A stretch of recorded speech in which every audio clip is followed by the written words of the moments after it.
আজকে ওনাদের দুটো মামলা ছিল, একটা হচ্ছে সিপি যেটা হাইকোর্টের জাজমেন্টের বিরুদ্ধে ওনারা আপিল করেছিলেন, আর একটা ওনাদের একটা সিপি ছিল আপিলটার সাথে। এই দুটো আপিল এবং সিপি দুটোই আজকে অনারেবল অ্যাপিল ডিভিশন একসাথে ডিসপোজ করে দিয়েছেন। আর হাইকোর্টে যে জাজমেন্টটা ছিল 2013 সালের, ওই জাজমেন্টটা নট মেনটেনেবল ওনারা ডিসমিস করে দিয়েছেন আজকে।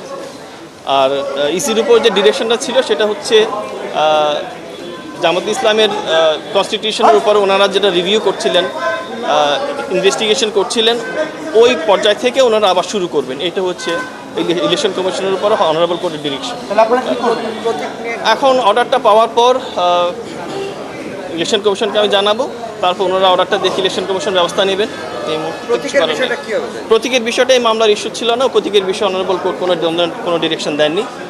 ওটা বলছেন ওনাদেরকে অন্যভাবে সমাধান করতে হবে। প্রতীকের বিষয়ে এই মামলা কোনো বিষয়বস্তু ছিল না। না, প্রতীকের বিষয়টা নিয়ে এই আলোচনা কোনো বিষয়বস্তু হয়নি, এই মামলা কোনো আলোচনা হয়নি।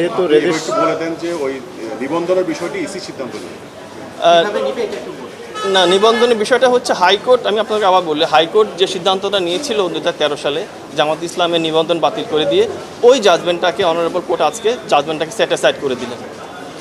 এইটা ফলে যেটা দাঁড়ালো সেটা হচ্ছে জাজমেন্টের, হাইকোর্টের জাজমেন্টের আগে যে সিচুয়েশন ছিল ওই সিচুয়েশনটা ফেরত আসলো। ওই সিচুয়েশনে তো দাঁড়িপাল্লা প্রতীক ছিল।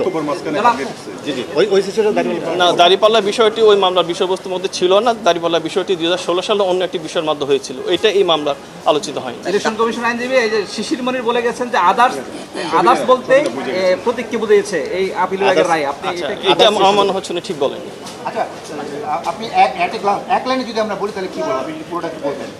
আমি আপনার বলি আপনাদেরকে, এক লাইনের বিষয়বস্তু হচ্ছে জামাত ইসলামের যে রেজিস্ট্রেশন যেটা ছিল 2008 সালে ইলেকশন কমিশন দিয়েছিলেন, এই রেজিস্ট্রেশনটা 2013 সালে হাইকোর্ট ডিভিশন বাতিল করে দেন এক জাজমেন্টের মাধ্যমে। ওইটার বিরুদ্ধে ওনারা আপিল করেছিলেন। আজকে আপিলে যেটা হলো সেটা হচ্ছে হাইকোর্টে যেটা জাজমেন্ট ছিল ওই জাজমেন্টটাকে ওনারা আজকে সেট অ্যাসাইড করে দিলেন, বাতিল করে দিলেন। তার ফলে যেটা হলো হাইকোর্টের জাজমেন্টটা থাকছে না। মিনিংটা দাঁড়ালো হাইকোর্টের জাজমেন্টের আগে যে সিচুয়েশন ছিল, রেজিস্ট্রেশন সংক্রান্ত বিষয় ছিল, ওই সিচুয়েশনটা ফেরত আসে।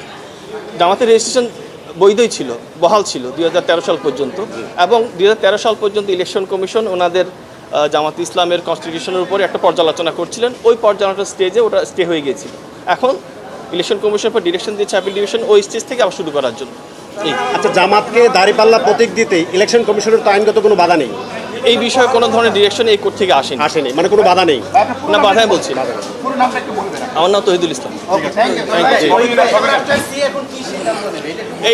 এটা অনারেবল কোর্টের অর্ডারটা আসবেন, ওরা একটা সামারি অর্ডার পাস করবেন, অর্ডারটা আমরা কমিউনিকেট করব, অর্ডারটা দেখে ইলেকশন কমিশন তার পরবর্তী সিদ্ধান্ত নেবেন। এই মুহূর্তে কিছু বলা যাচ্ছে।